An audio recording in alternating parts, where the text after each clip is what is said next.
ছোটবেলা থেকেই সূরা ইয়াসিনের অনেক ফজিলতের কথা আমরা শুনেছি না? বিশ্বনবী বলেছেন ইন্না লিকুল্লি শাইইন কলবান ওয়া কলবুল কোরআনি সূরাতু ইয়াসিন। সব জিনিসের একটা কলব আছে, হৃদয় আছে, অন্তর আছে, আর কোরআনের কলবের নাম হচ্ছে সূরা ইয়াসিন। বিশ্বনবী বললেন ইন্না লিকুল্লি শাইইন কলবান, সব জিনিসের একটা কলব আছে। ওয়া ইন্না কলবাল কোরআনি সূরাতু ইয়াসিন, আর কোরআনের কলবের নাম হলো সূরাতু ইয়াসিন। মান ক্বারাআ সূরাতা ইয়াসিন মাররা ওয়াহিদা, একবার সূরাতু ইয়াসিন তেলাওয়াত করলে 10 পারা কোরআন খতমের সওয়াব হয়ে যায়। বিশ্বনবী বলতেন ইন্না ফিল জাসাদি মুদগা, দেহে একটা গোশতের টুকরা আছে। ইযা সালুহাত সালুহাল জাসাদু কুল্লু, এই দেহের গোশতের টুকরা যদি ভালো হয়ে যায় পুরো দেহটারে ভালো করে দেয় কে? আল্লাহ। এই দেহের গোশতের টুকরাটা যদি পচে যায় পুরো দেহটারে নষ্ট করে দেয় কে? বিশ্ব নবী বললেন আলা ওয়াহিয়াল কলব, ওই টুকরাটার নাম হলো কলব। টুকরাটার নাম কি? এজন্য কলবের মধ্যে আল্লাহর জিকির বসাইতে হবে। এজন্য আল্লাহ বললেন আলা বিযিক্রিল্লাহি তাতমাইন্নুল কুলুব। দুনিয়ার কোন জিনিস দিয়ে কলব ঠান্ডা হয় না, দুনিয়ার কোন জিনিস দিয়ে কলব পরিচ্ছন্ন হয় না। কলব শুধু পরিচ্ছন্ন হয় একটা জিনিস দিয়ে, লা ইলাহা ইল্লাল্লাহ, লা ইলাহা ইল্লাল্লাহ, লা ইলাহা ইল্লাল্লাহু মুহাম্মাদুর রাসূলুল্লাহ সাল্লাল্লাহু আলাইহি ওয়াসাল্লাম। তাহলে কোরআনের একটা কলব আছে, আমাদের দেহে যেমনি কলব আছে, প্রতিটা প্রাণীর যেমনি কলব আছে, অন্তর আছে, কোরআনেরও কলব আছে না নাই? আছে। কোরআনের কলবের নাম ইয়াসিন। চিল্লায়ে বলেন কোরআনের কলবের নাম ইয়াসিন। আবার বিশ্বনবী বলতেন ইকরাউ আলা মাউতাকুম সূরাতা ইয়াসিন, তোমাদের মুমূর্ষু ব্যক্তিদের সামনে বসে সূরাতু ইয়াসিন তেলাওয়াত করো।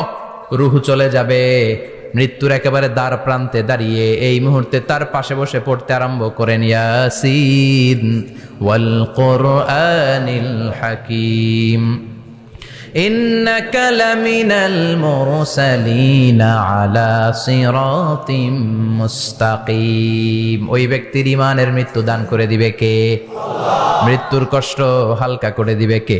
আল্লাহ। আবার বিশ্বনবী বলতেন রাত্রিবেলা যে ব্যক্তি একবার সূরাতু ইয়াসিন তেলাওয়াত করে ঘুমাতে যায়, সকালবেলা নিষ্পাপ অবস্থায় তারে ঘুম থেকে জাগাবে কে? আল্লাহ। তাহলে এই সূরার মর্যাদা কম কম না বেশি বেশি? কলবুল কোরআন, এটা কোরআনের কলব, একবার পড়লে 10 পারার সওয়াব। আবার মুমূর্ষু ব্যক্তির সামনে বসে সূরা ইয়াসিন তেলাওয়াত করতে বলা হয়েছে, তাহলে মৃত্যুর কষ্টরে হালকা করে দেয় কে? আল্লাহ। আবার রাত্রিবেলা সূরা ইয়াসিন তেলাওয়াত করলে সকালবেলায় নিষ্পাপ বানায় দেয় কে? আল্লাহ। মনে থাকবে? কোরআনের কলবের নাম কি? ভুলে যাবেন না তো? বেশি বেশি তেলাওয়াত করতে রাজি আছেন? সকাল সন্ধ্যা তেলাওয়াত করবেন তো? সূরা ইয়াসিন ছাড়াও এই সূরার অনেকগুলো নাম তাফসীর গ্রন্থে পাওয়া যায়। এই সূরার একটা নাম হচ্ছে সূরাতুল কাদিয়া। সূরাতুল কাদিয়া তাকদি হাজাতা কারিইহা। যে এই সূরা তেলাওয়াত করে ওই তেলাওয়াতকারীর যে হাজত আছে, প্রয়োজন আছে, এই সূরার বরকতে আল্লাহ তার প্রয়োজন পূরণ করে দেয়। আমাদের জীবনে প্রয়োজন আছে না নাই? কার কাছে চাইবো? বিপদে পড়লে কারে বলবো? আমরা বিপদে পড়লে প্রথমে শেয়ার দেই ফেসবুকে, আগে শেয়ার দিব কার কাছে? মনে থাকবে? বিপদে পড়লে ফেসবুকে শেয়ার দিব না, বন্ধুরে শেয়ার করব না, বউয়ের কাছেও পরে শেয়ার করব, আগে শেয়ার করব কার কাছে? মনে থাকবে? এজন্য বিশ্বনবী বলতেন এই সূরার নাম সূরাতুল কাদিয়া, মানুষের হাজত পূরণ করে দেয়। এই সূরা তেলাওয়াত করে যদি আপনি আল্লাহর কাছে কোনো বিপদ থেকে পানা চান অথবা কোনো প্রয়োজন নিয়ে দোয়া করেন, সূরার বরকতে প্রয়োজনটা পূর্ণ করে দেয় কে? আল্লাহ। কেউ যেটা পারে না পারে কে? আল্লাহ। কেউ যেটা দেয় না দেয় কে? আল্লাহ। কেউ যেটা শোনে না শোনে কে? আল্লাহ। তাহলে পেলাম সূরাতুল কাদিয়া। আরেকটা নাম আছে সূরার, সেটা হচ্ছে সূরাতুল আযীমা, সুমহান সূরা। এই আযীম আর আযীমা এই শব্দ দুইটা অনেক দামি, আল্লাহ যে কোনো জায়গায় ব্যবহার করেন নাই।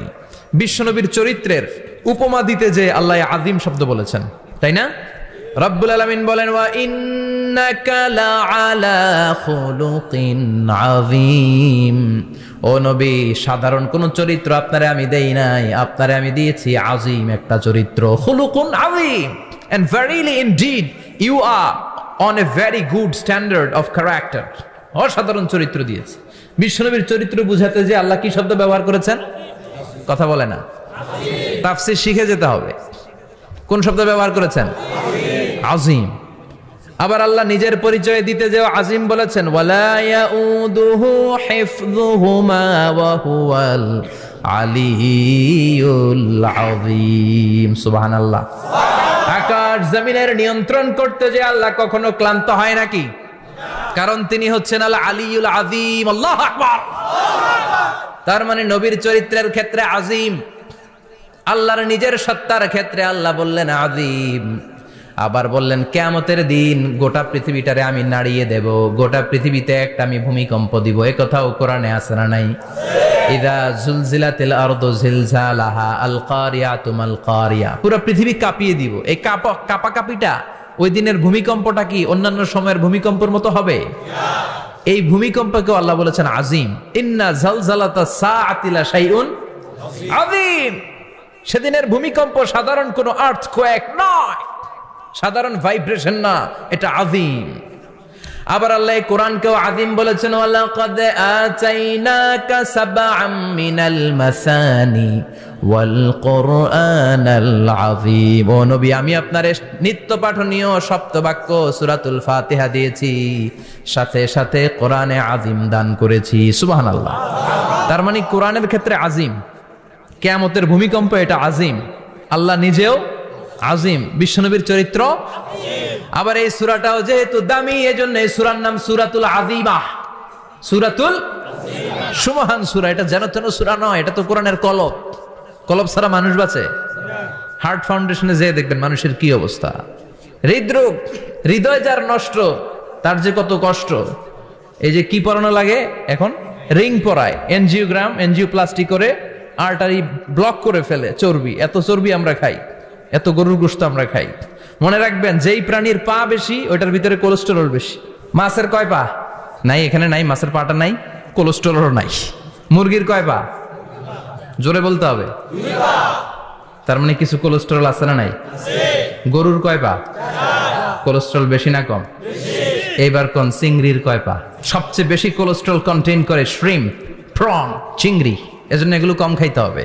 তবে 40-এর আগে যারা আছেন ধুমায়া খান, 40-এর পরে এই যে মাটন, ল্যাম্প, ছাগলের গোশ, খাসির গোশ, চিংড়ি, এগুলো আপনার ডায়েট থেকে বাদ দিয়ে দিতে হবে। বুঝতে পেরেছেন? এজন্য এই সূরাটা যেন তেন সূরা নয়, এটা তো কোরআনের কলিজা, হার্ট, হৃদয়। এজন্য সূরাটা সূরাতুল আযীমা। সুবহানাল্লাহ পড়েন।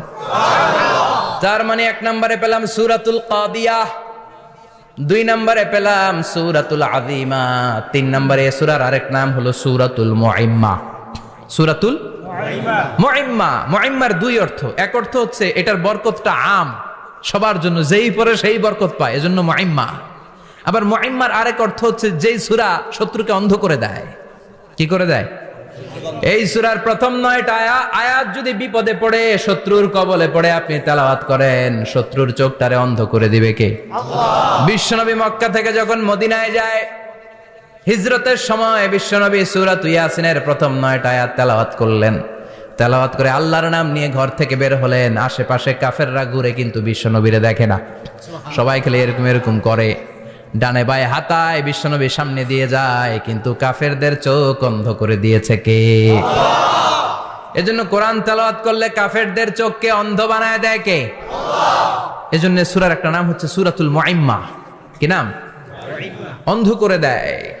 তাফসিরে কুরতুবীর মুসান্নিফ ইমাম আল কুরতুবী, উনাকে জালিম বাদশা বন্দী করেছিল। ওনার তাফসিরে এসেছে উনি শক্তিশালী লোক ছিলেন, জেলখানা ভেঙে বাঁচার জন্য দিছে দৌড়। উনারেও ধরার জন্য জালিম বাদশার সৈনিকেরা ঘোড়া নিয়ে রওনা হয়েছে। উনিও দৌড়ায়, ঘোড়াও পেছন থেকে আসে। ওমিয়া মানুষ কি ঘোড়ার দৌড়ের সাথে পারে? উনি হাঁটতে হাঁটতে হয়রান হয়ে এক বালুর ময়দানে যে ধপাস করে পড়েছেন। ওরাও ঘোড়া দিয়ে এসে নেমেছে, কিন্তু আজীব তামাশা, উনি বালুতে ধপাস করে পড়েই সূরাতুল ইয়াসিনের প্রথম 9 আয়াত তেলাওয়াত করতে শুরু করেছেন। ওরা নিচে নেমে ডানে বায়ে সামনে পিছনে খালি খুঁজে, কিন্তু দেখে না, সামনেই কিন্তু বসা। ওদের চোখটা অন্ধ করে দিছে কে? আল্লাহ। বিশ্বাস হয়? ঈমান হয়? এজন্য বিপদে পড়লে সূরাতুল ইয়াসিনের প্রথম 9 আয়াত পড়তে রাজি আছেন? আল্লাহ তুমি তৌফিক দাও। আমিন। আরো জোরে পড়েন আমিন। এজন্য আল্লাহ চমৎকার ভাবে এই সূরাটা শুরু করে দিলেন দুইটা কাটা অক্ষর দিয়ে। আল্লাহ বললেন ইয়াসিন ওয়াল কুরআনিল হাকীম ইন্নাকা লামিনাল মুরসালিন আলা সিরাতিম মুস্তাকিম। পড়েন সুবহানাল্লাহ। ইয়াসিন সূরাটা শুরু করলেন কি দিয়ে? এটা কি কোনো বাক্য? এটা কি কোনো শব্দ? এটা কি অক্ষর? দুইটা। প্রথম অক্ষরের নাম, দ্বিতীয়টা আওয়াজ করে বলেন। প্রথম অক্ষরটার নাম, দ্বিতীয়টা। খুব চমৎকার না? বাক্য দিয়ে এই সূরাটা শুরু করে নাই। যেমন ইযা জুলজিলাতিল আরদু জিলজালাহা, এই সূরার প্রথম আয়াত, এটা একটা বাক্য না? জি। আচ্ছা। ওয়াদ-দুহা ওয়াল-লাইলি ইযা সাজা, বাক্য না? জি। কিন্তু ইয়াসিন এটা কি কোনো বাক্য? এটা কি কোনো শব্দ? না, এটা কাটা দুইটা অক্ষর। সুবহানাল্লাহ পড়েন। সুবহানাল্লাহ। আল্লাহ 114টা সূরার প্রায় 29টা সূরা এরকম কাটা কাটা অক্ষর দিয়ে শুরু করেছেন। সুবহানাল্লাহ নাই? সুবহানাল্লাহ। এই 29টা সূরা কখনো আল্লাহ একটা অক্ষর দিয়ে শুরু করেছেন, কখনো দুইটা অক্ষর দিয়ে, কখনো তিনটা দিয়ে, কখনো চারটা দিয়ে, কখনো পাঁচটা দিয়ে। একটা অক্ষর দিয়ে আল্লাহ কোরআনের সূরা শুরু করেছেন। এরকম একটা সূরা বলেন। নুন ওয়াল কলামি ওয়া মা ইয়াসতুরুন। নুন, নুন দিয়ে সূরা শুরু হয়ে গেছে। তারপরে কফ, এক অক্ষর দিয়ে সূরা শুরু হয়ে গেছে। সুবহানাল্লাহ পড়েন। সুবহানাল্লাহ। এবার বলেন দুই অক্ষর দিয়ে সূরা শুরু হয়েছে এরকম সূরা বলেন। আমিন। এত দূরে যান কেন? এটা আছে না নাই? ইয়াসিন। সুবহানাল্লাহ পড়েন। ইয়াসিন দুই অক্ষর দিয়ে। তারপরে হামিম। এবার তিন অক্ষর দিয়ে আল্লাহ সূরা শুরু করছেন এরকম। আলিফ লাম মিম তাসিন মিম। আল্লাহু আকবার। আবার চারটা অক্ষর দিয়ে সূরা শুরু হয়েছে এরকম আছে না নাই? হাফেজ সাহেব কোন? আলিফ লাম মিম র, আলিফ লাম মিম সাদ আছে না নাই? আবার পাঁচটা কাটা অক্ষর দিয়ে সূরা শুরু হয়েছে এরকম সূরাও আছে না নাই? সূরা মারিয়ামের শুরুতে কি আছে? কাফ হা ইয়া আইন সাদ। সুবহানাল্লাহ পড়েন। এরকম প্রায় 29টা সূরা আল্লাহ কাটা কাটা অক্ষর দিয়ে শুরু করেছেন। কোনো বাক্য দিয়ে নয়, কোনো শব্দ দিয়ে নয়। কি দিয়ে? হারফ দিয়ে। হারফ, এই হারফগুলোরে বলে হুরুফ আত-তাহাজ্জি বা হুরুফ আল-মুকাত্তাআত, কাটা কাটা অক্ষর। মনে রাখবেন কোরআনের আয়াতগুলো দুই ভাগে বিভক্ত, একটা মুহকাম, একটা মুতাশাবিহ। মুহকাম মানে যেগুলোর অর্থ আমরা জানি, যেগুলোর ব্যাখ্যা আমরা জানি, যেটার ইন্টারপ্রিটেশন, এক্সপ্লেনেশন আমাদের জানা আছে। আর মুতাশাবিহ আমরা অর্থ জানি না, আমরা ব্যাখ্যা জানি না, এটা দিয়ে আসলে কি বুঝাইছে আমরা কেউ জানে না। জানে একজন, চিল্লায় বলেন তিনি কে? আল্লাহ বলেন ওয়া ইন কুনতুম ফি রাইবিম মিম্মা নাযালনা আলা আবদিনা ফাআতু বিসূরাতিন মিন মিসলিহি ওয়াদউ শুহাদাআকুম মিন দুনিল্লাহি ইন কুনতুম সাদিকিন। আল্লাহ বললেন ও জাহেলি যুগের লোকেরা, শোনো শোনো, এত আরবি কবিতা বানাতে পারো, এত গল্প লিখতে পারো, আরবিতে এত নোবেল বানাতে পারো, উপন্যাস বানাতে পারো, আর্টিকেল লিখতে পারো। আমার নবীর উপর যে কোরআন আমি নাজিল করেছি, এই কোরআনের ব্যাপারে অন্তরে যদি কোনো সন্দেহ থাকে, বাপের বেটা হলে পারলে কোরআনের মতো একটা সূরা বানিয়ে নিয়ে আসো। পারছে? কিয়ামত পর্যন্ত কেউ পারবে? বিশ্বনবী যেই জামানাতে এসেছিলেন ওই জামানায় আরবি ভাষা সাহিত্যের উৎকর্ষতা সাধিত হয়েছিল। আরবি ভাষার এতটা উৎকর্ষ পৃথিবী কখনো দেখে নাই। কবিতা, গদ্য, পদ্য, গল্প, উপন্যাস, রচনা, প্রবন্ধ, আর্টিকেলের শয়লাভ। এই ভাষা সাহিত্যিকদের চোখে আঙ্গুল দিয়ে আল্লাহ বুঝাতে চাইলেন, এত অর্থ করতে পারো, এত ব্যাখ্যা জানো, এত বড় বড় বুলিয়া ওড়াও, এত কিছু তুমি জানো, তাহলে বলো ইয়াসিন অর্থ কি? সুবহানাল্লাহ কইবেন না? তাইলে বল নুন অর্থ কি? কফ মানে কি?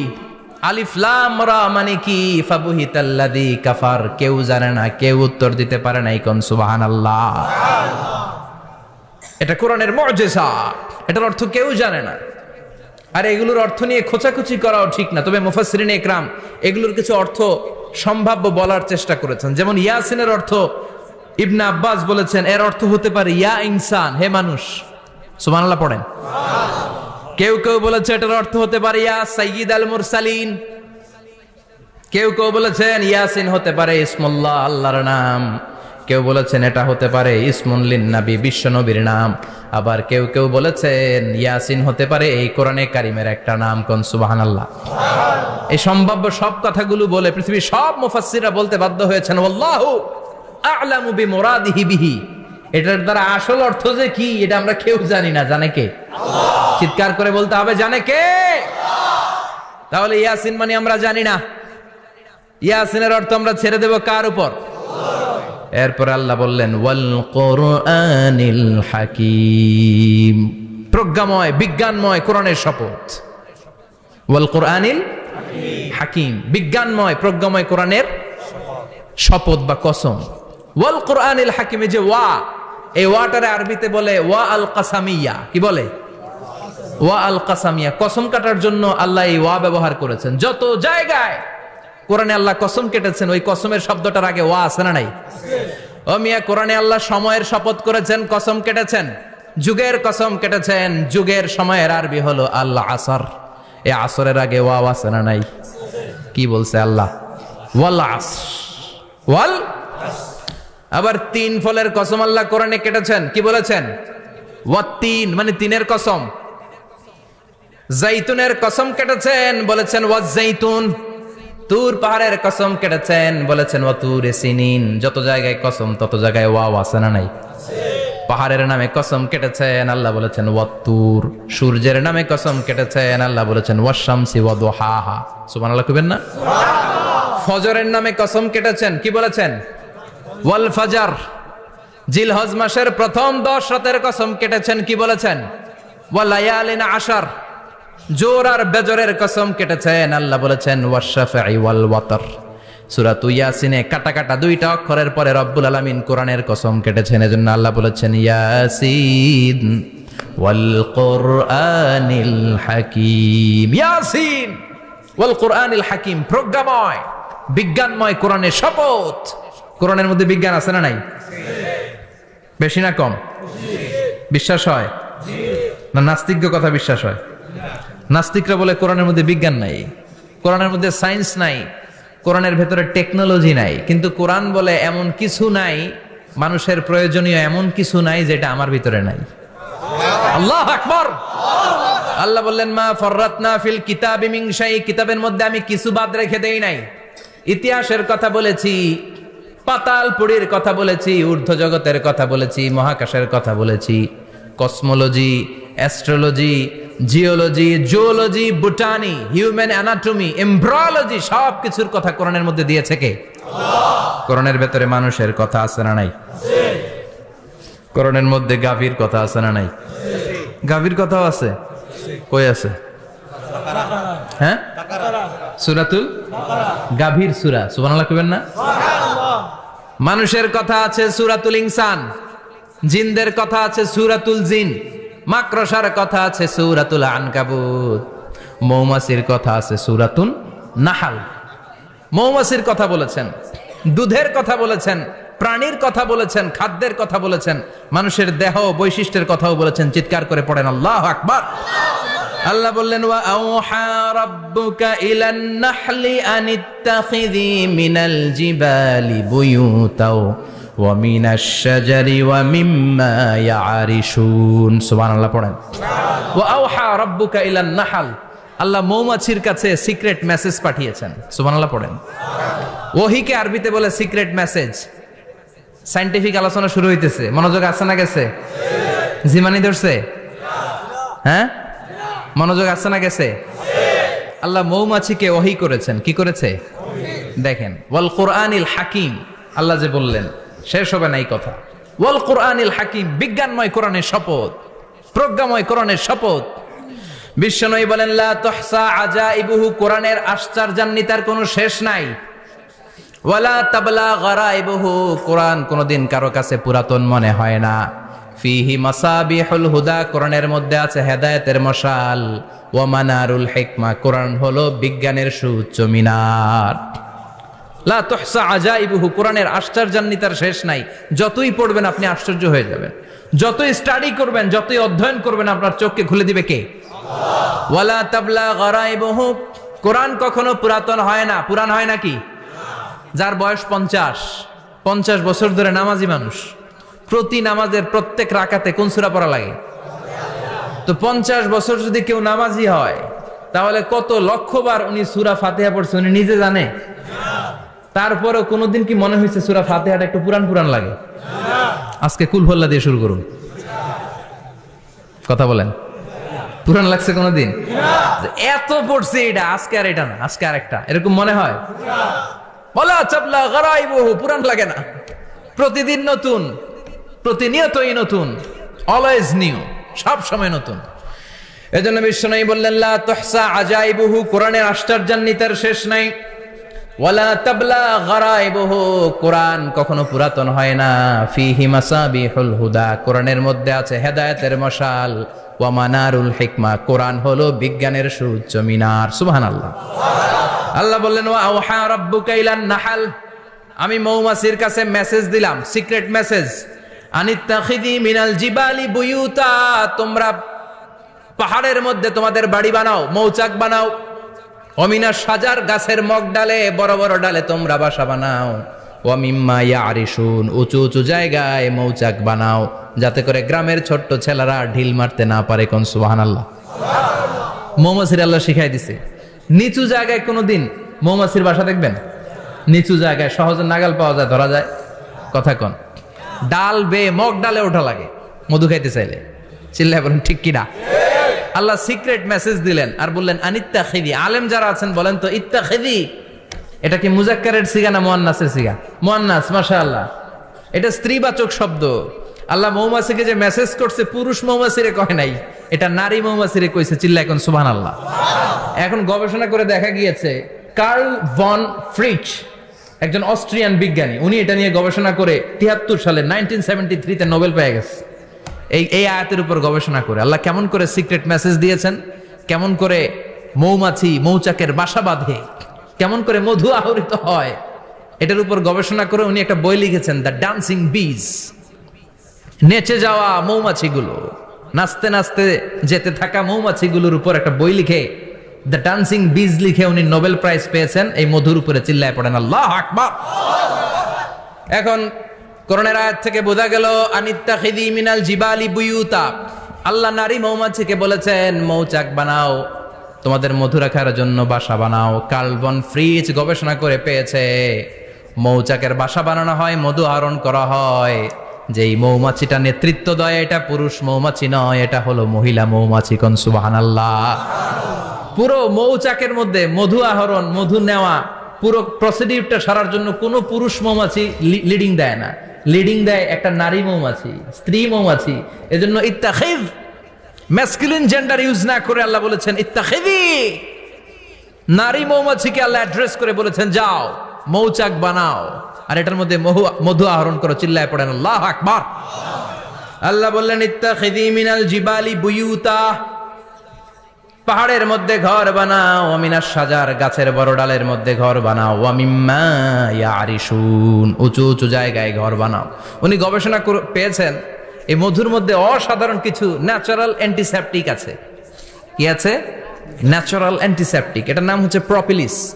প্রপিলিস নামে একটা লিকুইড পাওয়া যায় মৌচাকের মধ্যে। এটা কাটা জায়গায় লাগা দিলে স্যাভলন, ডেটল কিছু লাগানো লাগবে না। ওই প্রপিলিসের কারণে আপনার কাটা জায়গা এমনি শুকায় যাবে। সুবহানাল্লাহ পড়েন। দ্বিতীয় বিশ্বযুদ্ধে রাশিয়ান যত সৈনিকরা যুদ্ধে আহত হতো, ওরা আলাদা করে অ্যান্টিসেপটিক খাইতো না, ওরা মধু আইনা লাগাই দিত আর সুস্থ হয়ে যেত। সুবহানাল্লাহ পড়ে। নিউজিল্যান্ডের কিছু বিজ্ঞানীরা আবিষ্কার করেছে মৌমাছির হুলের ভিতরে রেমিটিক ফিভারের অ্যান্টিবায়োটিক আছে। অনেকের বাত জ্বর হয়, বাতের ব্যথা থাকে না? থাকে, মুরব্বীদের বেশি হয়। ওই জায়গার মধ্যে যদি আপনি মৌমাছি এনে ঢুকাই দিতে পারেন, মৌমাছির হুল লাগাই দিতে পারেন, ভালো হয়ে যাবে। মৌমাছি যখন হুল ফুটে আরাম লাগে না অনেক? তো নিউজিল্যান্ডের এই গবেষকরা এরা আবিষ্কার করেছে যে মৌমাছি যদি হুল ফুটিয়ে দেয়, ওইখানে বাতের ব্যথা থাকলে, বেদনা থাকলে এটা ভালো হয়ে যাবে। আমি নিজে দেখেছি, বিবিসি একটা ডকুমেন্টারি, ইজিপশিয়ান একজন ফিজিশিয়ান, চিকিৎসক, উনি ওনার বাতের ব্যথায় আক্রান্ত যত রোগীরা আছে ওদের গায়ের মধ্যে মৌমাছি এনে এনে নিজে নিজে হুল ফুটায়। রোগী চিৎকার মারে, ও মাগো, ও আল্লাহ গো, কিন্তু একদিন পরে ব্যথা নাই, আর কয় ভালো হয়ে গেছে। সুবহানাল্লাহ কইবেন না? তো এজন্য এই কার্ল ভন ফ্রিচ 1973 তে দ্য ডান্সিং বিজ লেখে গোটা বিশ্বকে তাক লাগিয়ে দিয়েছে। তার গবেষণার প্রতিটি পয়েন্ট কোরআনের এই আয়াতের সাথে মিলে যায়। চিৎকার করে পড়েন আল্লাহু আকবার। এই যে আমরা মধু খাই, এই মৌচাকের ভেতরে অন এন অ্যাভারেজ অ্যারাউন্ড 60,000 মৌমাছি থাকে। তিন ভাগে, একটা হচ্ছে কুইন বি, একটা মেল বি, আর একটা হচ্ছে ওয়ার্কার বি। একটা থাকে রানী মৌমাছি, এর নেতৃত্বে সবাই চলে। আর একটা থাকে মেল বি, পুরুষ মৌমাছি, বংশ বাড়ানোর জন্য এদের কাজে লাগে। আর সব হচ্ছে ওয়ার্কার বি, সবাই কাজ করে। আল্লাহ বললেন সুম্মা কুলি মিন কুল্লি সামারাত ফাসলুকি সুবুলা রাব্বিকি যুলুলা। আল্লাহ সিক্রেট মেসেজ দিয়ে বললেন, গাছের উপরে বাসাবাদ, পাহাড়ের উপরে মৌচাকের বাসাবাদ, উঁচু উঁচু জায়গায় তোমরা তোমাদের বাসা বাঁধো।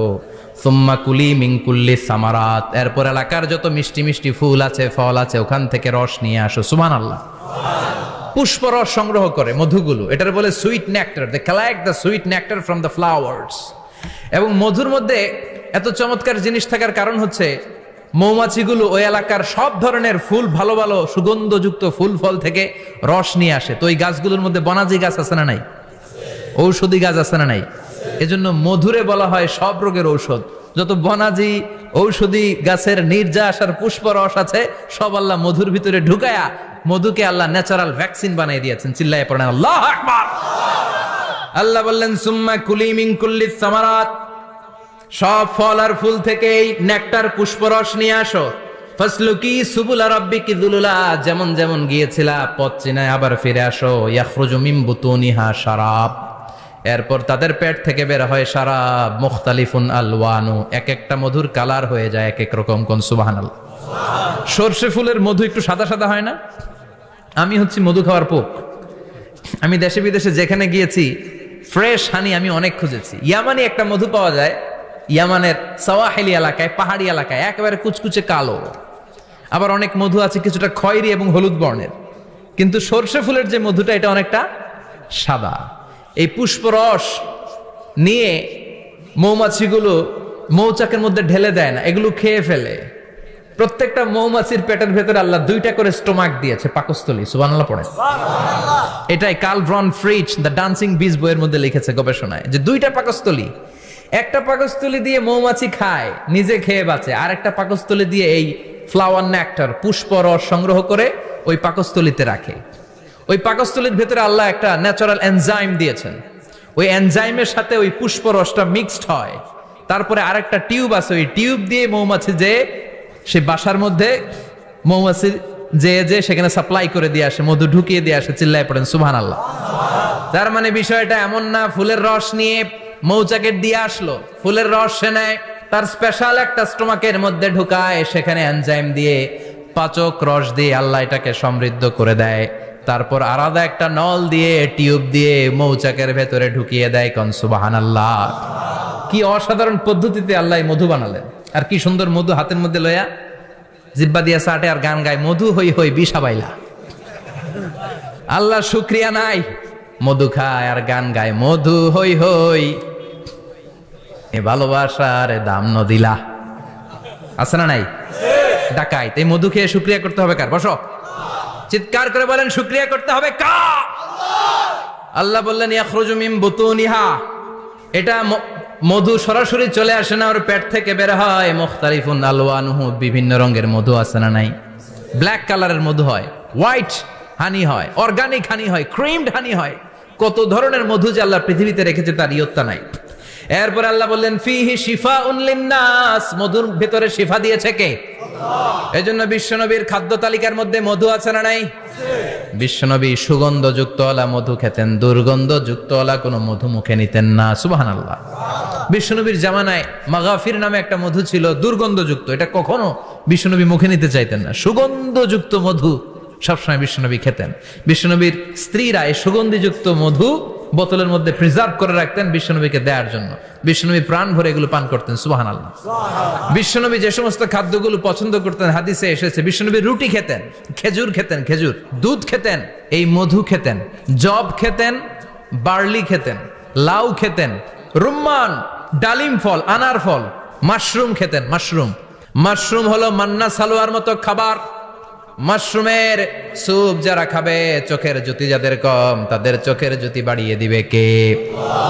বুখারীর বর্ণনা, কানা রাসূলুল্লাহ ইউহিব্বুল হালাওয়া ওয়াল আসাল, বিশ্বনবী মিষ্টান্ন খেতে বড্ড পছন্দ করতেন, আবার বিশ্বনবী বেশি বেশি মধু খেতে পছন্দ করতেন। সুবহানাল্লাহ। কোরআনে দুইটা জিনিসের ক্ষেত্রে আল্লাহ শিফা যোগ করেছেন, যে দুইটা জিনিসের সাথে সম্পৃক্ত হলে শিফা। এক হচ্ছে কোরআন পড়লে শিফা, অনুনাজ্জিলু মিনাল কোরআনি মা হুয়া শিফা। আবার কোরআনে এই আয়াতের ক্ষেত্রে বলা হয়েছে শিফা ফিহি শিফাউন লিন্নাস। এজন্য সাইয়েদনা ইবনে মাসউদ এই উম্মাকে উদ্দেশ্য করে বলেছেন, আলাইকুম বিশিফাইন, তোমাদের উচিত দুইটা জিনিস থেকে শিফা নেয়া। এক হলো কোরআন, দুই হলো আসাল মানে মধু। কোন সুবহানাল্লাহ। কোরআন তেলাওয়াত করলে অসুস্থরে সুস্থ করে দেয় কে? সূরা ফাতিহা তেলাওয়াত করলে অসুস্থকে সুস্থ বানিয়ে দেয় কে? আবার মধু খেলে সুস্থ বানিয়ে দেয় কে? মধু খেয়ে প্রশংসা করবেন কার? নাকি মধু হই হই বিষাবাইলা বলবেন এগুলো কখনো? খাঁটি মধু খেতে হবে। খাঁটি মধু চিনার উপায় হচ্ছে এটাতে পিঁপড়া জমে না, এটা ফ্রিজে রাখলে জমাট বাঁধে না, এটাতে দুর্গন্ধ হয় না। এক গ্লাস পানির মধ্যে এক ড্রপ মধু ছেলে দিলে এটা পানির সাথে না মিশে একেবারে নিচে চলে যায়। খাঁটি মধু খেতে হবে। তাহলে ফিহি শিফাউন লিন্নাস, কত কিছু দিয়ে যে আল্লাহ এটাকে সমৃদ্ধ করেছেন। এটার মধ্যে গ্লুকোজ আছে, এটার মধ্যে সুক্রোজ আছে, ফ্রুকটোজ আছে, প্রোটিন আছে, মিনারেলস আছে, ক্যালসিয়াম আছে, ভিটামিন আছে। খাইলেই শরীর গরম হয়ে যায়। সুবহানাল্লাহ। এজন্য শীতকালে বেশি বেশি খাবেন, জাম্পার লাগবে না। শীতকালে মধু খেয়ে রাত্রে বেলায় বের হবেন, আর মাফলার পেঁচিয়ে বেরোয়া লাগবে না। সুবহানাল্লাহ পড়েন। তার মানে আল্লাহ বললেন ইয়াসিন ওয়াল কোরআনিল হাকিম, প্রজ্ঞাময় বিজ্ঞানময় কোরআনের কসম। কোরআনের ভেতরে বিজ্ঞান আছে না নাই? বিজ্ঞানের কথা এই তো শুরু করলাম, আজকে সারা রাত বিজ্ঞানের কথা বলবো। থাকবেন কতক্ষণ? হ্যাঁ, স্লোগান দেন লিল্লাহি তাকবীর। এরপরে আল্লাহ বললেন গোলাম, ওয়া ইন্না লাকুম ফিল আনআমি লাইবরা, প্রাণীকুলের দিকে নজর করে তাকাও। প্রাণীকুলের মধ্যে আমি তোমাদের জন্য নিদর্শন রেখেছি। নুসকিকুম মিম্মা ফি বুতুনিহি, এই প্রাণীকুলের পেট থেকে একটা চমৎকার জিনিস আমি বের করে দেই, এটার নাম হচ্ছে দুধ। এটা কি? দেখেন, একই আয়াতের মধ্যে আল্লাহ মধুর কথাও বললেন, আবার দুধের কথাও বললেন। দুধটা কিভাবে হয়, উৎপন্ন হয়, মধু কেমনে হয়, ইঞ্চি ইঞ্চি কথা এই কোরআনের ভেতরে তুলে ধরলেন কে? আল্লাহ বললেন মিমবাইনি ফারসিউ ওয়া দামিল লাবানা, গোবর আর রক্তের মাঝখান দিয়ে আমি দুধ বের করি। সুবহানাল্লাহ পড়েন। আমরা যাই এই গাভীর ওলান টানা শুরু করি সকালবেলা বিসমিল্লাহ বলে, কিন্তু কেমনে যেটা আসে ওইদিকে নজর নাই। ডাকাত বিসমিল্লাহ বলে শুরু করে না, দুধ খাই আলহামদুলিল্লাহ পড়েন, আছে না নাই? আল্লাহ বলেন মেকানিজমটা শোনো কেমনে আমি খাওয়াই। আল্লাহ বললেন মিমবাইনি ফারসি ওয়া দামিল লাবানা, গোবর আর রক্তের মাঝখান দিয়ে আমি দুধ বের করে দেই। সুবহানাল্লাহ। গরু যে ঘাস খায়, এই ঘাস থেকে রক্ত হয় আর গরুর গোবর হয়। পেটের একদিকে থাকে গোবর, আরেক দিকে থাকে রক্ত। রক্ত দুর্গন্ধ, গোবরও দুর্গন্ধ। রক্তও নাপাক, গোবরও নাপাক। এই দুই নাপাক আর দুর্গন্ধের মাঝখান দিয়ে সুগন্ধযুক্ত দুধ বের করে দেয় কে? আল্লাহ বললেন মিমবাইনি ফারসি ওয়া দামিল লাবানা, গরু যে খাবারগুলো খায় ওই খাবারের এক পাশ দিয়ে গোবর হয়ে যায় আর এক পাশ দিয়ে রক্ত হয়ে যায়, মাঝখান দিয়ে দুধ বের করে দেয় কে? What a amazing mechanism of discharging milk from animal's body. What a amazing mechanism. একদিক দিয়ে গোবর দুর্গন্ধ, আরেক দিক দিয়ে ঘাস খাওয়ার কারণে রক্ত হয়, মাঝখান দিয়ে দুধ বের হয়ে যায়। সুবহানাল্লাহ। আবার বাছুর ছাড়া দুধ পাওয়া যায় না, শুধু গাভী, বাছুর নাই, দুধ আসবে? আবার এই যে বিশাল বড় ওলান 20 কেজি দুধ দেয় প্রতিদিন, এই ওলান কাটলে দুধ পাওয়া যায়? এক ফোঁটা দুধও ওলানটা কেটে টুকরা টুকরা করলে আপনি পাবেন না। এটা আলাদা মেকানিজম। এটা ভিতর থেকে একটা নির্যাস, বাছুর নিয়ে দুইটা ঢু মারবেন, ওই নির্যাস দিয়ে দুধ বেরোতে থাকবে গোবর আর রক্তের মাঝখান দিয়ে। চিৎকার করে পড়েন আল্লাহু আকবার। এজন্য বিশ্বনবী বলতেন বেশি বেশি দুধ খাও। দুধ হলো সুষম খাদ্য। পৃথিবীতে আবিষ্কৃত যত খাবার আছে দুধের চাইতে ভালো খাবার আছে নাকি? কথা কন। মানুষ পানি খেয়ে 3-4 দিন বাঁচে জানেন, আর পানির মধ্যে লবণ দিলে 7-8 দিন বাঁচতে পারবেন। আর দুধ পাইলে আজীবন বাঁচবেন। দুধ খেয়ে যদি হজম করতে পারেন, দুধ খেয়ে হজম করতে পারলে আজীবন বেঁচে যাবেন। সুষম খাদ্য। বিশ্বনবী যে রাতে মেরাজে যাবেন, সিদরাতুল মুনতাহা পার হওয়ার পরে বিশ্বনবীর পরীক্ষা শুরু হলো। বিশ্বনবীকে বুখারীর বর্ণনা 3টা গ্লাস দেয়া হলো। কাদাহ ফিহি লাবান, এক গ্লাসের মধ্যে দুধ ছিল। ওয়া কাদাহ ফিহি আসাল, আরেক গ্লাসের মধ্যে ছিল মধু। আরেক গ্লাসের মধ্যে ছিল মদ। কাদাহুন ফিহি খামার, বিশ্বনবীকে 3টা গ্লাস দিয়ে বলা হলো নবী চুজ করেন কোনটা নেবেন। এক গ্লাসে মধু, আরেক গ্লাসে দুধ, আরেক গ্লাসের মধ্যে বিশ্বনবীকে দেয়া হলো মদ। বিশ্বনবী বললেন যে এই গ্লাসের ভেতরে দুধ আছে, আমি ওই পেয়ালাটা নিলাম। সাইয়েদনা জিব্রাইল বললেন ইয়া রাসূলুল্লাহ আখাস্তাল ফিতরা, আপনি যেমন নিছেনও তেমন। সুবহানাল্লাহ কইবেন না? বিশ্বনবী দুধ খেতে পছন্দ করতেন, আর বিশ্বনবী বলতেন আলাইকুম বি আলবানিল বাকার, বেশি বেশি গরুর দুধ খাবা। ফাইন্নাহা তুরাম্মু মিনাল আশজার, কেননা এটা সবুজ লতা পাতা ঘাস পাতার নির্যাস। গরু কি খায়? ঘাস খায় না? এই ঘাসের নির্যাস হচ্ছে দুধ। বিশ্বনবী বলতেন বেশি বেশি দুধ খাবা। ফিহি শিফা, এর মধ্যে শিফা আছে। ফি লাবানিহা শিফা ও লুহমিহা দা, গরুর দুধে আছে শিফা, গরুর গোশতের মধ্যে আছে রোগ। সুবহানাল্লাহ। কত বড় ফিলোসোফার বিশ্বনবী। বিশ্বনবী বলে গিয়েছেন গরুর দুধ বেশি খাও, কিন্তু গোশ বেশি খাইও না। আর আমরা গরুর গোশ পাইলে কোপায় ফেলাই। সাদা ভাত আর ঝাল গরুর মাংস যদি হয়, ওই যে অনেকের জিহ্বায় পানি চলে আসছে। সুবহানাল্লাহ কইবেন না? বিশ্বনবী বলতেন দুধ খাও, গোশ খাইও কম। গরুর গোশত কম খাবা, গরুর দুধ বেশি খাবা, সুস্থ রাখবে কে?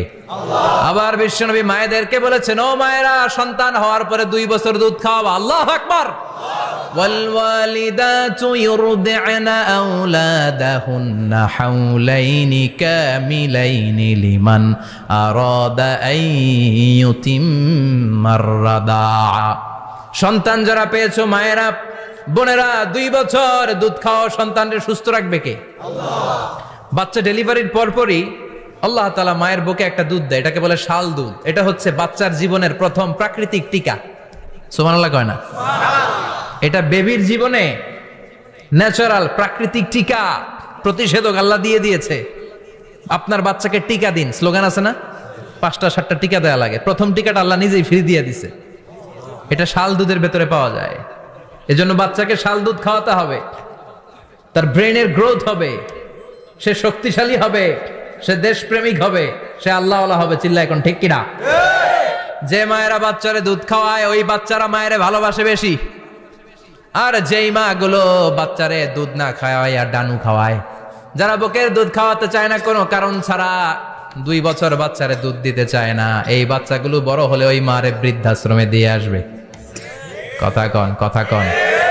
এজন্য মায়েরা, বোনেরা, সন্তান হলেই তাকে বুকের দুধ দিয়ে আল্লাহর পক্ষ থেকে যে টিকাটা, এই টিকাটা পেটের ভিতরে ঢুকাই দিতে হবে। চিল্লা এখন ঠিক কিনা? এটা হচ্ছে ন্যাচারাল টিকা। এজন্য আল্লাহ বললেন ইয়াসিন ওয়াল কোরআনিল হাকিম।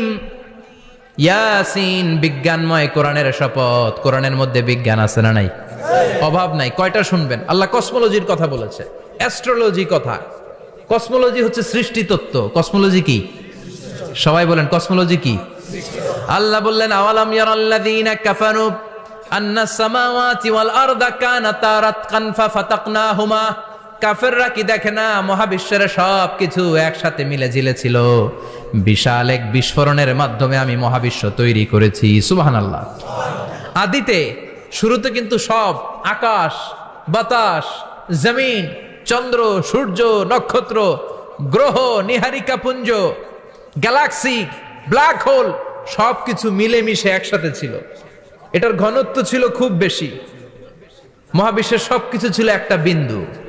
এটাকে বিজ্ঞানীরা নাম দিয়েছে দ্য সিঙ্গুলারিটি, মহা একত্ব। এরপর একটা প্রচন্ড বিস্ফোরণের মধ্য দিয়ে মহাবিশ্ব সৃষ্টি হয়েছে। এটার ওরা নাম দিয়েছে big bang theory. Stephen Hawking সবচেয়ে বড় পদার্থবিজ্ঞানী ছিল। সে একটা বই লিখেছে, from the brief history of time, a brief history of time from big bang two black hole.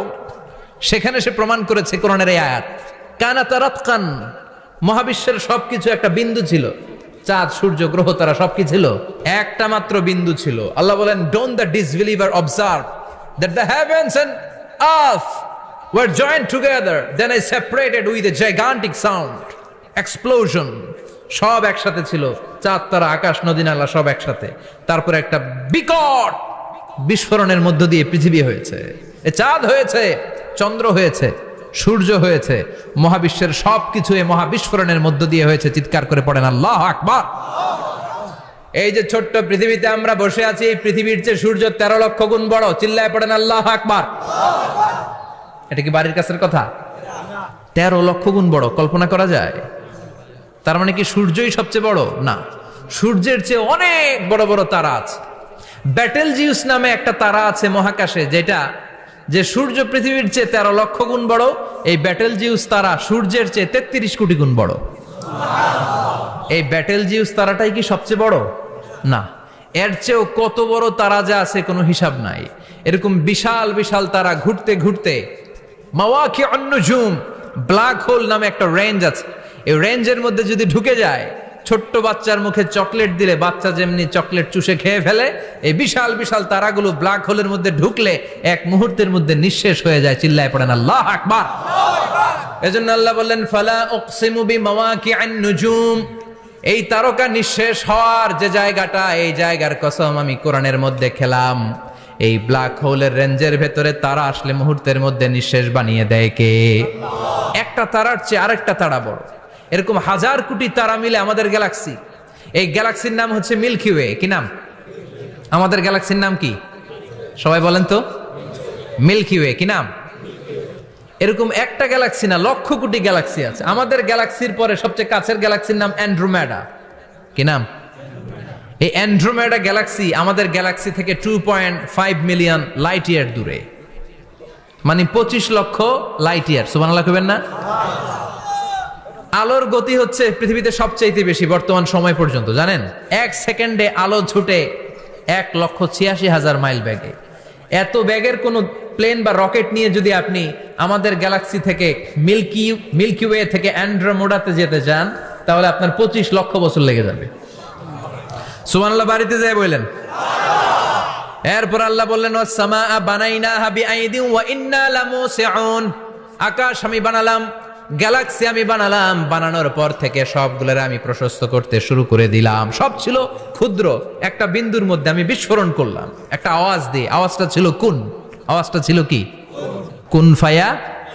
ইন্নামা আমরুহু ইযা আরাদা শাইআন আন ইয়াকুলা লাহু কুন ফায়াকুন। আল্লাহ যখন কিছু করতে চান শুধু বলেন কুন, শুধু বলেন বি।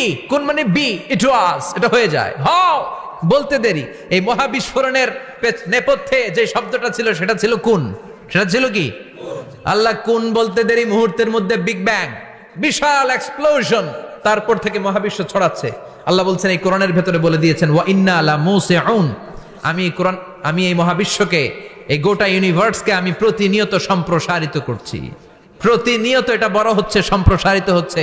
চিল্লায় বলেন আল্লাহু আকবার। আজ থেকে মাত্র 20 বছর আগে এটা তারা আবিষ্কার করেছে। এটা কোন সাল? 2020 বছর পেছনে গেলে কত? 1998। এই 1998 সালে তারা আবিষ্কার করেছে সুপারনোভা কসমোলজি প্রজেক্ট। এই সুপারনোভা কসমোলজি প্রজেক্টে তারা এই সিদ্ধান্তে এসেছে যে মহাবিশ্ব কোন নামক এক বিস্ফোরণের পর থেকে যে সম্প্রসারিত হচ্ছে, আজ পর্যন্ত এটা শুধু বাড়ছে আর বাড়ছে, অ্যাক্সেলারেটিং হচ্ছে, এক্সপান্ডিং হচ্ছে, এটা কমছে না। কিয়ামত পর্যন্ত এটা বাড়তেই থাকবে। চিৎকার করে পড়েন আল্লাহু আকবার। এজন্য আল্লাহ বললেন ইয়াসিন ওয়াল কোরআনিল হাকিম, বিজ্ঞানময় প্রজ্ঞাময় কোরআনের শপথ। এই কোরআনের ভেতরে আমি কসমোলজির কথা বলেছি, অ্যাস্ট্রোলজির কথা বলেছি, জিওলজির কথা বলেছি, ফিজিক্সের কথাও বলেছি। সুবহানাল্লাহ। ফিজিক্স মানে কি? পদার্থ। পদার্থের সবচেয়ে বড় উপাদান হচ্ছে লোহা। লোহার কথা কিন্তু কোরআনে নাই। আছে সূরাতুল হাদিদ, লোহার নামে একটা সূরাই দিয়েছে আল্লাহ কোরআনে। সুবহানাল্লাহ পড়বেন না? সূরার নাম সূরাতুল হাদিদ। সূরার নাম কি? চিল্লায় বলেন সূরার নাম সূরাতুল হাদিদ। হাদিদ মানে লোহা। আল্লাহ বললেন ওয়া আনজালনাল হাদিদা ফীহি বা'সুন শাদীদ।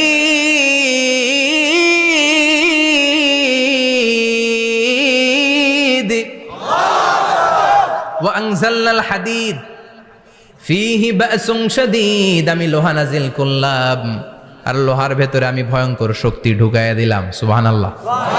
ফিহি মানাফিউ লিন-নাস, লোহার ভেতরে মানুষের জন্য অনেক কল্যাণ আছে। সুবহানাল্লাহ।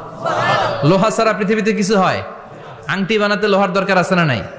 ঘড়ি বানাতে, গাড়ি বানাতে, বাড়ি বানাতে, মোবাইল বানাতে, হেলিকপ্টার, প্লেন, রকেট, মাইকের স্ট্যান্ড। সুবহানাল্লাহ কোন? এমন কোন জিনিস নাই যেটার মধ্যে লোহা লাগে না। এজন্য আল্লাহ বললেন এই লোহার নামে আমি একটা সূরা ডেডিকেট করলাম, ওয়া আনজালনাল হাদিদ ফিহি বা'সুন শাদীদ। আমি লোহাকে নাজিল করেছি। আল্লাহ বলেছেন, খেয়াল করে শব্দটা শুনেন, ওয়া আনজালনাল হাদিদ, আমি লোহাকে উপর থেকে নাজিল করেছি। কি করেছি? কথা বলেন। তার মানে লোহা পৃথিবীতে ছিল না, নাজিল করছে কে? লোহা পৃথিবীতে ছিল? পৃথিবীতে ছিল? পৃথিবীতে থাকলে নাজিল করবেন কেন? এই যে কোরআনটা পৃথিবীতে আগে ছিল, নাজিল করছে কে? কোন ফেরেশতাকে দিয়ে? সাইয়েদনা জিবরাইল। কোন নবীর উপর? বিশ্বনবী মুহাম্মদুর রাসূলুল্লাহ। আল্লাহু আকবার। তার মানে ওহি পৃথিবীতে ছিল না, আল্লাহ উপর থেকে নাজিল করেছেন। নুজুল মানে উপর থেকে নিচের দিকে আসা।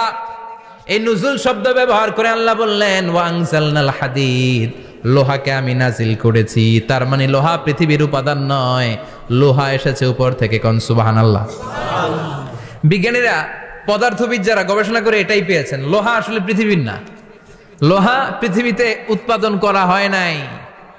লোহার যে মলিকিউল, অণু আছে, লোহার একটা অণু তৈরি করার মতো ক্ষমতা পৃথিবীর নাই। ইভেন এই সৌরজগতের কোনো কিছু নাই। সূর্যের তাপেও লোহা তৈরি হতে পারে।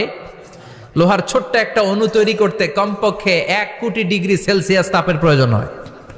তার মানে এটা পৃথিবীর কোনো উপাদান নয়, এটা আনজালনাল হাদিদ। আল্লাহ বলেন, মহাবিস্ফোরণের কারণে গলিত অন্য কোন তারার ভেতর থেকে লোহার উপাদান আমি পৃথিবীর ভিতরে এনে ঢুকিয়ে দিয়েছি। তার মানে পদার্থের কথা কোরআনে আছে না নাই? সুবহানাল্লাহ কইবেন না?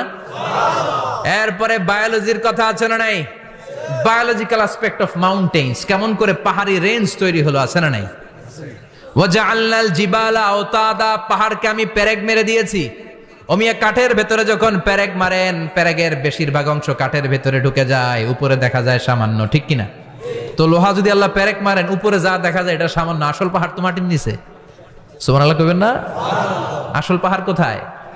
পেরেক যদি কাঠের মধ্যে ঢুকিয়ে দেন, পুরো পেরেকটা কাঠে ঢুকে যায় না, উপরে দেখা যায় কদ্দুর? সামান্য। পাহাড়ের যা আপনি দেখেন, এটা তো পেরেকের মাথা। পুরো পাহাড়টা আল্লাহ জামিনের ভেতরে গেড়ে দিয়েছেন। চিল্লায় পড়েন আল্লাহু আকবার। আবার আল্লাহ বললেন, অমিনাল জিবালি জুদাদুম বিদু ওয়া হুমরুম মুখতালিফুন আলওয়ানু, আছে না নাই? ওয়া গারাবিবু সুদ, আল্লাহ বলেন নানা রঙের পাহাড় পর্বত মহাবিশ্বে আমি তৈরি করেছি। কোন পাহাড় হচ্ছে রক্তিম বর্ণের, কোন পাহাড়কে বানিয়েছি আমি কৃষ্ণ বর্ণের, কোন পাহাড়কে বানিয়েছি আমি শুভ্র বর্ণের, কোন পাহাড়ের রং কালো, কোনটা সাদা, কোনটা নীল, আছে না নাই? মহাবিশ্ব যখন তৈরি হয়েছে, পৃথিবীর মধ্যে 7টা টেকটনিক প্লেট তৈরি হয়েছে। 7 tectonic plates create the mountain range on earth. পৃথিবীতে এই পাহাড় তৈরির কারণ হচ্ছে 7টা প্লেট। এগুলোর 7 টেকটনিক প্লেট বলে। এই প্লেটগুলোর কারণে পৃথিবীতে এই রং বেরঙের পাহাড় তৈরি হয়েছে। কত রঙের যে পাহাড় আছে। আরব বিশ্বে পাথরের পাহাড়, বাংলাদেশে মাটির পাহাড়, ব্রুনাই, সিঙ্গাপুর, ইন্দোনেশিয়াতে যদি যান আরেক ধরনের পাহাড়। চায়নার একটা শহর আছে গানজু সিটি, কি নাম? এই গানজু সিটিতে একটা পাহাড় আছে রেইনবো মাউন্টেন। ওখানে 7 রঙের পাহাড় পাওয়া যায় এক জায়গায়। সুবহানাল্লাহ কইবেন না? রেইনবো মানে কি? রংধনু। রংধনুর কয় রং? কথা কন। ছোটবেলা আমরা মুখস্থ রাখতাম, বেনিয়া সহকলা, বেতে বেগুনি, নিতে নীল, আতে আসমানি, শতে সাদা, হতে হলুদ, কতে কালো, লাতে লাল। সুবহানাল্লাহ নাই? মনে রাখার কি অসাধারণ পদ্ধতি। তো এই রেইনবো মাউন্টেন, রংধনুর 7 রঙের পাহাড় এক জায়গায় পাওয়া যায়। এখানে সাদা পাহাড়, এখানে সবুজ পাহাড়, এখানে নীল পাহাড়, ওখানে লাল পাহাড়, এখানে কালো পাহাড়। এই চায়নার গানজু সিটিতে আল্লাহ তাআলা 7 রঙের পাহাড় এক জায়গায় রেখেছেন। চিৎকার করে বলেন আল্লাহু আকবার। তার মানে বায়োলজির কথাও কোরআনের ভেতরে আছে না নাই? এরপর আল্লাহ বললেন, কেমন করে আকাশ থেকে আমি পানি নাজিল করে, এটাও কোরআনে আছে না নাই? আমরা ছোটবেলা পড়েছি ওয়াটার সাইকেল, হাইড্রোলজিক্যাল সাইকেল। কেমন করে সূর্যের তীব্র তাপ সাগর থেকে পানিকে জলীয় বাষ্প করে উপসে নেয়, উপরে নিয়ে সেটাকে পুঞ্জীভূত করে দেয়, ঘনীভূত করে দেয়, মেঘ হয়ে যায়, সেখান থেকে ঝিরিঝিরি ঝিরিঝিরি বৃষ্টি পড়ে, আছে না নাই? আর ওই বৃষ্টির গান আমরা গাই, এই বৃষ্টি ভেজা রাতে তুমি চলে যেও না। ওই বৃষ্টি পেয়ে আল্লাহর কাছে দোয়া করে না।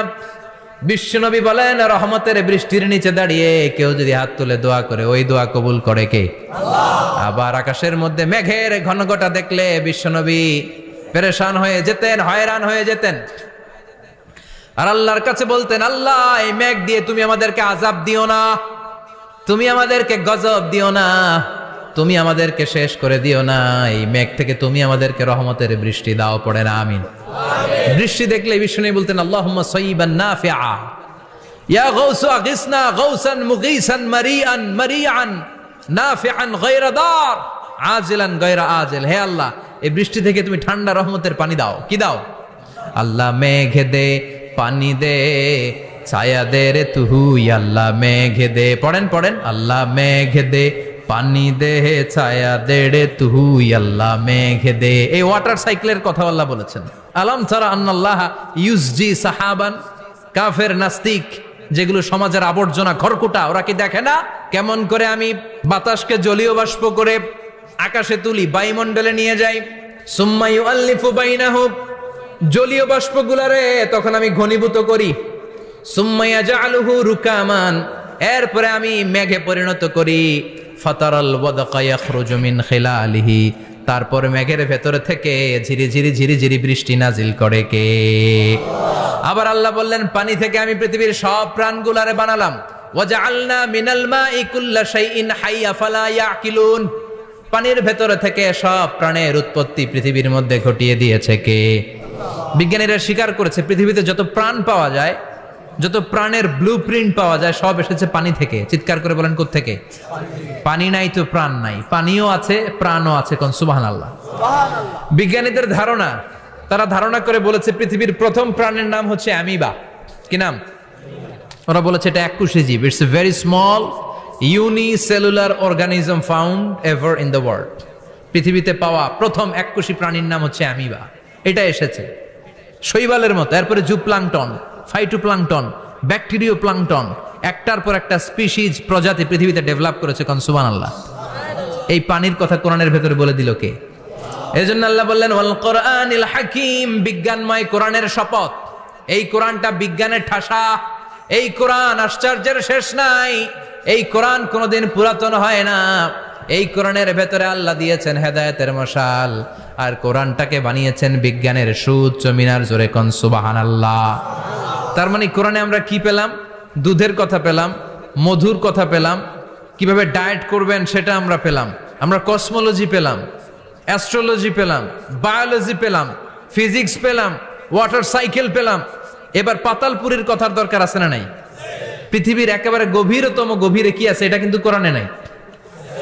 আছে। পৃথিবীর মাঝখানে যে উত্তপ্ত লাভা আর আগুন, এটা আপনারা জানেন? পৃথিবীর উপর দিয়ে আমরা ঠান্ডা পৃথিবীতে ঘুরে বেড়াই, কিন্তু এর ভিতরে কিন্তু আগুন, লাভা। আল্লাহ কোরআনের মধ্যে ফুটন্ত টকবগে সাগরের কসম খেয়েছেন। আল্লাহ বলেছেন ওয়াল বাহারিল মাসজুর,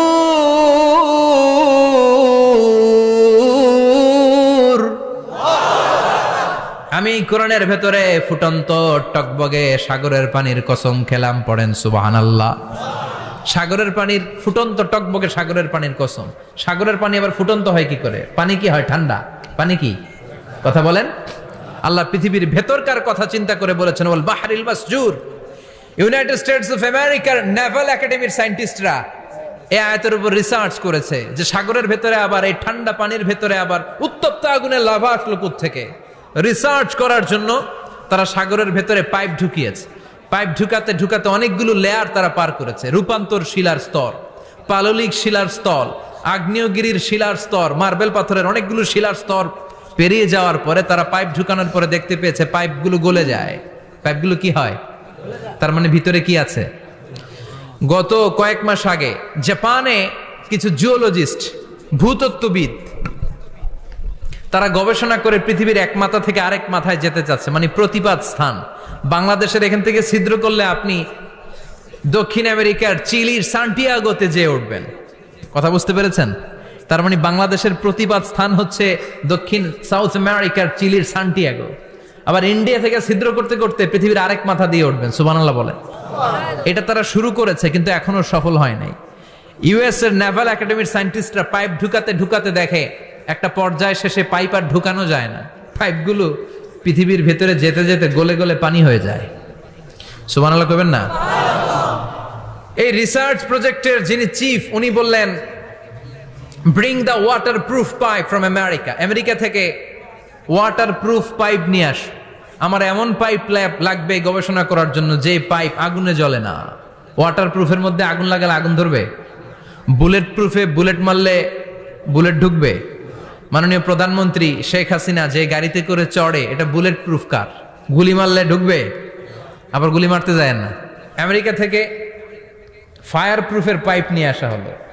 নেভাল একাডেমির চিফ সায়েন্টিস্ট পাইপ ঢুকাতে আরম্ভ করলেন। ঢুকাতে ঢুকাতে পৃথিবীতে কিন্তু অনেকগুলো স্তর আছে। এই যে বালু মাটি, সব কিন্তু বালু মাটি নয়। আপনি খুঁড়তে খুঁড়তে পেয়ে যাবেন পাললিক শিলা, এরপরে রূপান্তরিত শিলা, এরপরে মার্বেল পাথরের শিলা, এরপরে শুরু হবে গরম আগ্নেয়গিরির শিলা। ওই শিলার ভেতরে এমন আগুন আল্লাহ রেখেছে, নেভাল একাডেমির সায়েন্টিস্টরা ফায়ার প্রুফের পাইপ ঢুকাতে ঢুকাতে একটা লেভেল যাওয়ার পরে দেখে যে ফায়ার প্রুফের পাইপও গলে গলে মুহূর্তে পানি হয়ে যায়। তার মানে ভেতরে এমন আগুন আল্লাহ রেখেছে, ওই আগুনের তুলনায় পৃথিবীর আগুনের মতো নয়। ওই আগুনটাই জাহান্নামের আগুন।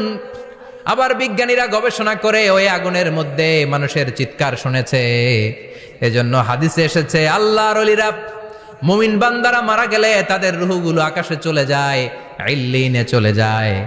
আর কাফের মুশরিক আর নাস্তিক গুলো মারা গেলে তাদের আত্মাগুলো পৃথিবীর মাঝখানে সিজ্জিনে চলে যায়। ওই সিজ্জিনের ভেতরে আগুন আছে না নাই?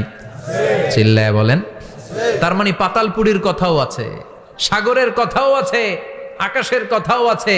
কেমন করে দুনিয়াতে আমরা আসলাম সেটাও আছে। এমব্রয়োলজি, ভ্রূণ তত্ত্বের কথা কোরআনে আছে না নাই? পৃথিবীতে আল্লাহ কয়েক সিস্টেমে মানুষ বানালেন। সৈয়দনা আদমকে বানালেন, মাও নাই বাবাও নাই। সৈয়দনা আদম আলাইহিস সালামের বাবার নাম কি? মায়ের নাম কি? মাও নাই বাবাও নাই। আবার সৈয়দনা ঈসা আলাইহিস সালামকে আল্লাহ তৈরি করলেন, শুধু মা আছে বাবা নাই। আবার আমাদের সবাইকে আল্লাহ বানালেন, মাও আছে বাবাও আছে, ঠিক কিনা? এরপরে ছোট্ট এক ফোঁটা নাপাক থেকে আল্লাহ আমাদেরকে বানালেন। এই এক ফোঁটা বীর্যের মধ্যে যে প্রাণ আছে, এটা দুজন বিজ্ঞানী আবিষ্কার করেছে। লিয়েন হুক মাইক্রোস্কোপ যন্ত্র দিয়ে তারা বীর্যের মধ্যে, স্পার্ম ড্রপের মধ্যে গবেষণা করে পেয়েছে যে ওখানে কি যেন নড়ে। ওই এক ফোঁটা ড্রপের মধ্যে কি যেন নড়ে। সেখান থেকে ওরা আবিষ্কার করেছে এই স্পার্মের ভেতরে, শুক্রাণুর ভেতরে প্রাণের অস্তিত্ব আছে। এক ফোঁটা স্পার্মে, এক ফোঁটা বীর্যের মধ্যে 20 কোটি যদি শুক্রাণু না থাকে, ওই স্পার্ম থেকে আল্লাহ বেবি দেয় না, সন্তান দেয় না। সুবহানাল্লাহ কোন? এজন্য আল্লাহ বললেন, হাল আতা আলাল ইনসানি হিনুম মিনাদ দাহরি লাম ইয়াকুন শাইআম মাযকুরা। ও মানুষ, কেন এত অহংকার করো? নজর করে তোমার জীবনের শুরুটার দিকে একটু তাকাও। কি ছিলা তুমি? এক ফোঁটা নাপাক পানি, একটা স্পার্ম ড্রপ থেকে এসেছো। ইয়াখরুজু মিন বাইনিস সুলবি ওয়াত তারায়েব, বাবার পৃষ্ঠদেশ থেকে মায়ের গর্ভদেশের মধ্যে তোমাকে নিয়ে গেল কে? সেখান থেকে ফি যুলুমাতিন সালাস, 3টা প্যাকেট দিয়ে মায়ের পেটের মধ্যে তোমাকে প্রিজার্ভ করলো কে? আল্লাহ প্রত্যেকটা স্টেজ কোরআনে বলে দিয়েছেন। ফি যুলুমাতিন সালাস, 3টা অন্ধকার প্রকোষ্ঠে আল্লাহ আমাদেরকে প্রিজার্ভ করেছেন। মায়ের ফুলের একটা প্যাকেট, মায়ের জরায়ুর একটা প্যাকেট, আবার মায়ের পেটের একটা প্যাকেট। ওই প্যাকেটের ভিতরে পৃথিবীর কোন কবিরাজের কবিরাজি কাজে লাগছে? ডাক্তারের ডাক্তারি কোন কবিরাজ আম করে খাওয়াইছে? চিল্লায় বলেন, তিনি কে? এরপর আল্লাহ বললেন ফি যুলুমাতিন সালাস, ওটা অন্ধকার ছিল। যেই টেম্পারেচারে রাখলে তুমি সুস্থ থাকবা, যেই টেম্পারেচারে রাখলে তুমি আস্তে আস্তে বড় হতে পারবা, সেখানে আমি রাখলাম। সেখান থেকে আমরা হয়ে গেলাম জিমেট, সেখান থেকে জাইগট, তারপরে ইমব্রয়ো, তারপরে ফেইটাস, ল্যাটার স্টেজ। প্রথমে ছিলাম ইনিশিয়াল স্টেজ, তারপরে ল্যাটার স্টেজ, আমরা বড় হতে লাগলাম। আল্লাহ আমাদেরকে হার্ট দিলেন, সিস্টনিক ডায়াস্টনিক, অলিন্দ নিলয় শুরু হয়ে গেল। রুহুর ফুৎকার আমাদের হৃদয়ে ভরে দিল কে? আল্লাহ আমাদেরকে স্কেলিটন দিলেন, কঙ্কাল, স্পাইনাল কর্ড দিলেন, আমাদের স্কাল দিলেন, মাথার খুলি দিলেন, লাঞ্চ দিলেন, ফুসফুস দিলেন, গল ব্লাডার দিলেন। যেখানে যেটা ঠিক যেমন ভাবে দেয়া দরকার মায়ের পেটে থাকতেই সেটা দিয়ে দিয়েছে কে? আল্লাহ। এরপর 8 মাস আমরা মায়ের পেটে মারে কষ্ট দিলাম। ওই মুহূর্তে আমার মা আমার জন্য যতটা কষ্ট করেছে পৃথিবীর কেউ ওই খবর রাখে না। তোরে কোন ঠিক কিনা? বোঝা হয়ে গিয়েছিলাম, একটা বস্তা। আমরা প্রত্যেকে মায়ের পেটে ছিলাম একটা কি? এই বস্তা নিয়ে আমার মা খেতে যেত, ঘুমাতে যেত। এই বস্তাটা পেটে করে আমার মা রান্নাঘরে রান্না করত। একদিনও রান্না বন্ধ হয় নাই। এই বস্তাটা নিয়ে আমার মা টয়লেটে যেয়ে বসতে পারতো না, 8 মাস এরকম কষ্ট করেছে। এজন্য মায়ের মনে কষ্ট দিলে আল্লাহর আরশ কেঁপে যায়। মায়ের কাছ থেকে দোয়া নেওয়ার দরকার আছে না নাই? মায়ের মনে কষ্ট দিবেন? মায়ের সাথে বেয়াদবি করবা কেউ? মায়ের থেকে দোয়া নেওয়ার দরকার আছে না নাই? মা যার নাই সে জানে মা না থাকার কি জ্বালা। চিল্লা এখন ঠিক কিনা? যখন রাত্রি নিঝুম এই চোখে ঘুম, একলা শূন্য ঘরে, তোমায় মনে পড়ে মাগো, তোমায় মনে পড়ে। যখন রাত্রি নিঝুম এই চোখে ঘুম, একলা শূন্য ঘরে, তোমায় মনে পড়ে মাগো, তোমায় মনে পড়ে। ঠিক কিনা? এজন্য এই মায়ের জন্য দোয়া করার দরকার আছে না নাই? আল্লাহ বললেন 8 মাস 9 মাস মায়ের পেটের ভেতরে ছিলা, তারপরে দুনিয়ার বুকে তোমারে আনলো কে? ছোট্ট নাপাক ছিলাম, এই ছোট্ট এক ফোঁটা পানি থেকে আমাদেরকে বড় করছে কে? আল্লাহ। তার মানে এমব্রয়োলজি, ভ্রূণ তত্ত্বের কথা কোরআনের ভেতরে আছে না নাই? সে আল্লাহ বললেন ইয়াসিন ওয়াল কোরআনিল হাকীম ইন্নাকা লামিনাল মুরসালিন আলা সিরাতিম মুস্তাকিম। সুবহানাল্লাহ পড়েন। আল্লাহ বললেন ইয়াসিন, এরপরে বললেন আল কোরআনিল হাকীম, প্রজ্ঞাময় কোরআনের শপথ। বিশাল একটা শপথ কেটে আল্লাহ বললেন ইন্নাকা লামিনাল মুরসালিন আলা সিরাতিম মুস্তাকিম। ইন্নাকা লামিনাল মুরসালিন, অবশ্যই অবশ্যই নবী হে আপনি রাসূলদের অন্তর্ভুক্ত। চিল্লা এখন সুবহানাল্লাহ। তিনি যে রাসূল এটার সার্টিফিকেট এই আয়াতে দিয়েছে কে? এরপর আল্লাহ বললেন আলা সিরাতিম মুস্তাকিম, ও নবী আপনি সিরাতুল মুস্তাকিমের উপর আছেন। যেই দোয়াটা প্রতিটা নামাজের মধ্যে প্রতিদিন প্রত্যেক রাকাতে সূরা ফাতিহাতে আমরা পড়ি, ইহদিনাস সিরাতাল মুস্তাকিম। ও Allah, show us the right path, show us the correct path, আপনি আমাদেরকে সোজা পথ দেখান।